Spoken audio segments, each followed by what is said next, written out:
حضرت عمر بن العاص رضی اللہ تعالیٰ عنہ اپنی محفلوں میں اکثر کہا کرتے تھے کہ معلوم نہیں مرنے والے اپنے آخری وقت بیان کیوں نہیں کرتے۔ جب ان پر جان کنی کا عالم طاری ہوا تو بیٹے نے کہا، اب آپ ہی اپنی کیفیت بیان کر دیں۔ آپ نے فرمایا، بیٹا، ایسے محسوس ہوتا ہے کہ میرا جسم آگ کے تختے پر ہے، سوئی کے ناکے سے سانس آ رہی ہے اور احد پہاڑ میرے سینے پر رکھ دیا گیا ہے۔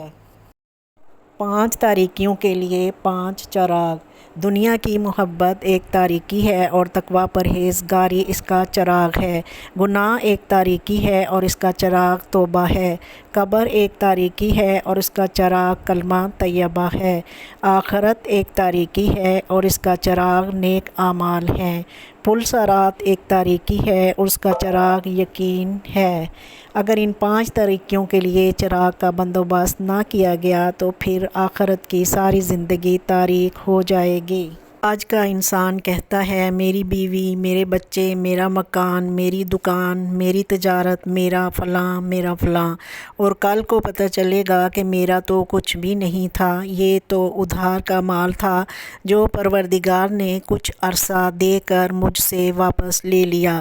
کوئی بھی اپنا نہیں، ہاں اگر اپنا ہے تو فقط اللہ رب العزت ہے۔ وہ ایسی ذات ہے کہ جو انسان کے ساتھ بغیر کسی مطلب کے محبت کرنے والی ہے۔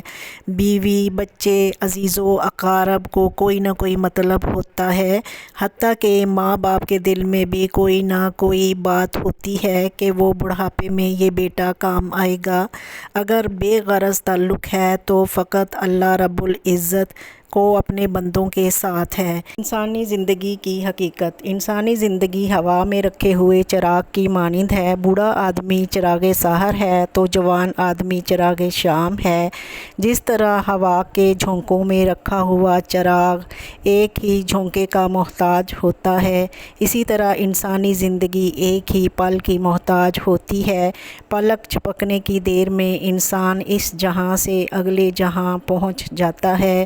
زندگی کیا ہے؟ تھرکتا ہوا ایک ننھا سا دیا، ایک ہی جھونکا جسے آ کے بجھا دیتا ہے۔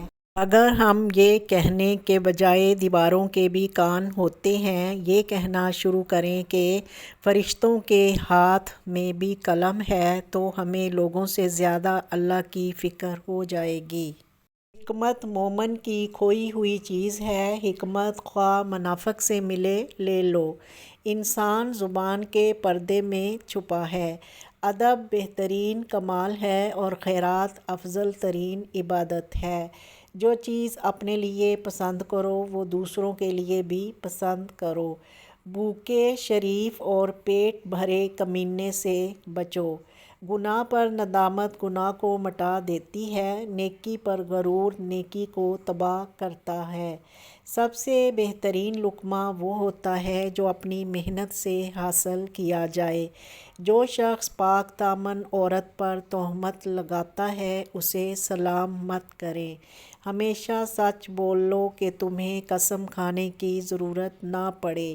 موت کو ہمیشہ یاد رکھو مگر موت کی آرزو کبھی نہ کرو۔ انسان 2 چیزوں کی وجہ سے کمزور ہوتا ہے، ایک موت، دوسرا رزق سے محرومی کا خوف۔ یہی خوف جاہلوں کے آگے آدمی کو جھکاتا ہے اور یہی بیرونی دشمنوں سے شکست دلواتا ہے۔ یہ خوف دل سے نکال دیجئے اور اپنے قلب و روح میں یہ بات پیوست کر لیجئے کہ زندگی موت بھی خدا کے ہاتھ میں ہے اور رزق دینے والا بھی خدا ہے۔ اس کے بعد دنیا کی کوئی طاقت آپ کو نہ جھکا سکے گی، نہ دبا سکے گی اور نہ خرید سکے گی۔ پھر کامیابیاں خود آپ کے قدم چومیں گی۔ وہ تکلیف جس میں اللہ کے ساتھ تعلق نہ ٹوٹے وہ انعام ہے، وہ غریبی جو اللہ کے قریب کر دے اور جھکا دے وہ انعام ہے، اور وہ دولت جو باغی کر دے وہ بربادی ہے۔ یہ سب تعلق کی بات ہے، تو تعلق قائم رکھنے والا غم انعام ہوتا ہے اور تعلق توڑنے والی خوشی سزا اور گمراہی۔ جس بات کے ذریعے اللہ سے تعلق قائم ہو جائے تو وہ انعام ہی انعام ہے۔ جب تجھ میں کوئی کمال نہیں تو بناوٹی باتوں کو چھوڑ اور اللہ کی طرف خلوص قلب سے رجوع کر، کیونکہ وہاں مقبولیت کے لیے کمال کی ضرورت نہیں ہے، وہاں تیرا رجوع کر لینا ہی کافی ہے۔ وہ ذات کھوٹے کو بھی خرید لیتی ہے کیونکہ اس کا منشا منافع کمانا نہیں ہے، وہاں نفع اور معاملہ۔ جب کوئی دنیاوی طور پر اونچے مرتبے والا شخص آپ کو کہہ دے کہ میں آپ کے ساتھ ہوں تو آپ تسلی میں آ جاتے ہو، لیکن جب اللہ رب العالمین آپ سے کہہ رہا ہے کہ میں صبر کرنے والوں کے ساتھ ہوں تو آپ اس کو معمولی کیوں سمجھتے ہو؟